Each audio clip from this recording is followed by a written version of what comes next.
ଦେଖିଲୁ ସେ ବୋଉଟା ଦେଖିଲୁ କେମିତି କାନ୍ଦୁଛି ସ୍ୱାମୀଟା ପଳେଇଲା ମଙ୍ଗୁଳିଆ କନାଟା କ'ଣ କରିବ କହିଲୁ ଦେଖି ସେ କଷ୍ଟ ସହିପାରୁନି କ'ଣ କରିବା କହିଲୁ ମୁଁ ନହେଲେ ସାକ୍ରିଫାଇସ୍ କରିଦେବି ରହ ଆମେ ଗୋଟେ କାମ କରିବା ଅଫର ଦେବା ଦେଖିବା ଯଦି ଆମ କାହାକୁ ବାହା ହେଇଯିବ ଖୁସି ତ ଦେଖେ ଚାଲ ଦେଖନ୍ତୁ ଏ ଘଡ଼ିସନ୍ଧି ମୁହୂର୍ତ୍ତରେ ଆମେ ତ କିଛି ସେମିତି କହିବାକୁ ଚାହୁଁନୁ କିନ୍ତୁ ମନ ଆଉ ସମ୍ଭାଳି ହେଲାନି କାରଣ ଏ ଦୁନିଆ ବହୁତ ଖରାପ ଦୁନିଆ ଗୋଟେ ମଙ୍ଗୁଳା ନାରୀକୁ କେବେ ଭଲ ଆଖିରେ ଦେଖେନି ଆପଣ ଯଦି ଚାହିଁବେ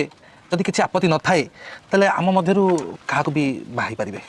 ମାନେ ବାଧ୍ୟ ନୁହେଁ ଖାଲି ଆକୁ ହଁ କରିବା ଆଉ କିଏ ବି ଥିବ ଆପଣଙ୍କ ଆଖି ନଜରରେ ମୁଁ ମଙ୍ଗୁଳା କନ୍ୟା ନୁହେଁ ମୁଁ ବିଧବା ବିଧବା ଚଳିବ ହଁ ସେମିତି କିଛି ଆପତ୍ତି ନାହିଁ ଆମେ ବିଧବା ହେଲେ ବି ଚଳେଇଦେବୁ